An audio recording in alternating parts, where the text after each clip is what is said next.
કરી છે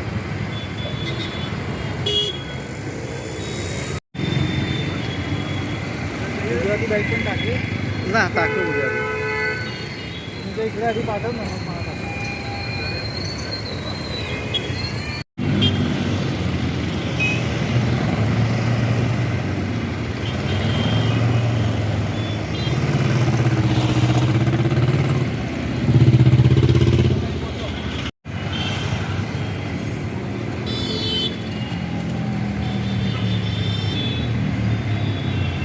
કર્યું હતું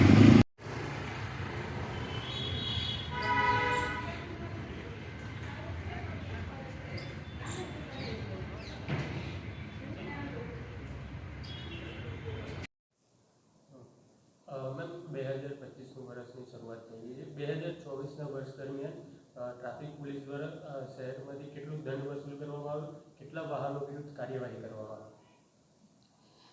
વડોદરા શહેરની જનતા રોડ ઉપર સેફલી હરીફરી શકે અને રોડ એક્સિડન્ટ્સમાં ઘટાડો આવે એના માટે વડોદરા શહેર ટ્રાફિક પોલીસે 2024 દરમિયાન એન્ફોર્સમેન્ટની કામગીરી ગત વર્ષ એટલે કે 2023ની કમ્પેરિઝનમાં 640% ઓવરઓલ એન્ફોર્સમેન્ટની કામગીરી વધારે કરી છે.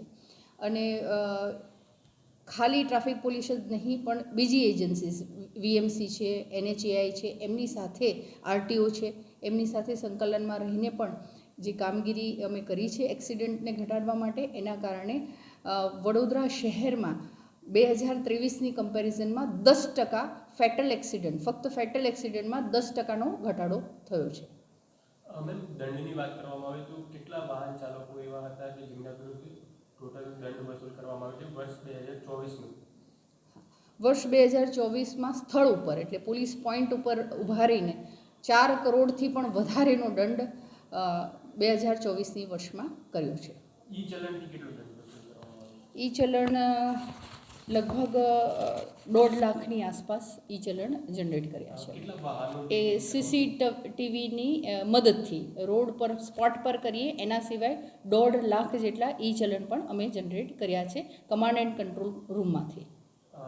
કેટલા વાહનો કુલ ડિટેઇન કરવામાં આવ્યા 2024 દરમિયાન સ્કૂલ વેન, સ્કૂલ રિક્ષા, ભારદારી વાહન અથવા ટ્રાફિક નિયમનો વારંવાર ભંગ કરતા હોય એવા 8000થી વધુ વાહનો એક વર્ષની અંદર વડોદરા શહેર ટ્રાફિક પોલીસે ડિટેઇન કર્યા છે. મેમ, ટ્રાફિકની સમસ્યા ઘણા સ્થળો એવા છે કે જ્યાં ટ્રાફિકની સમસ્યા રહેતી હોય છે, તેના માટે શું પગલાં લેવામાં આવે છે? BMC સાથે કોઈ વાત ચર્ચા કરવામાં આવી છે કે કેમ? જી, ટ્રાફિકનું સમસ્યા જે શહેરમાં રહેતી હોય છે એના નિવારણ અર્થે હાઈવે હોય તો NHAI સાથે અને સિટીની અંદર VMCના અધિકારીઓને સાથે રાખી વડોદરા શહેર ટ્રાફિક પોલીસ એ જુદા જુદા સ્થળોની મુલાકાત લેતી હોય છે અને નાના જે રોડ એન્જિનિયરિંગના પ્રોબ્લેમ્સ હોય છે એ સોલ્વ કરતી હોય છે. ને VMCએ અને NHAI જુદી જુદી જગ્યાએ જે ટ્રાફિકના એક્સિડન્ટ થતા હતા એવી જગ્યાએ સાઇનેજીસ મૂક્યા છે, ડિવાઈડર કટ ઓપન કર્યા છે અથવા બંધ કર્યા છે, સર્કલને નાના અથવા મોટા કર્યા છે, દબાણોને દૂર કર્યા છે, જેથી એક્સિડન્ટને નિયંત્રણમાં રાખી શકીએ. વર્ષ 2025ની વાત કરવામાં આવે તો એવા કયા સ્થળો હશે કે જ્યાં ટ્રાફિકની સમસ્યાનું નિરાકરણ BMC સાથે મળીને લાવી શકાય એવું છે?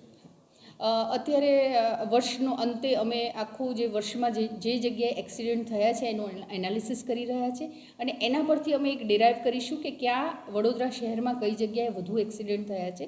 એવા વધુ એક્સિડન્ટવાળા સ્પોટની અમે VMC અને NHAIને સાથે રાખીને વિઝિટ કરીશું અને ત્યાં શું કરવાથી there are 5 E's: education, engineering એટલે કે રોડ એન્જિનિયરિંગ જેનાથી એક્સિડન્ટ ઘટે છે, એન્ફોર્સમેન્ટ એટલે પોલીસ અને RTO જે દંડાત્મક શિક્ષાત્મક કાર્યવાહી કરે છે એ, એન્વાયરમેન્ટ અને ઇમરજન્સી એટલે એક્સિડન્ટ થયો હોય એવા વ્યક્તિઓને તાત્કાલિક સારવાર. આ 5 E હેઠળ વડોદરા શહેર ટ્રાફિક પોલીસ કામગીરી કરશે. બાકીના જે VMC અને NHAIને પણ સાથે રાખીને અમે કામગીરી કરીશું અને 5 E પર કામગીરી કરી અમે વડોદરા શહેરની જનતાને ઓછામાં ઓછો એક્સિડન્ટના કારણે નુકસાન થાય અથવા તો એમનો જીવ ન જાય એની પૂરેપૂરી તકેદારી 2025માં રાખીશું.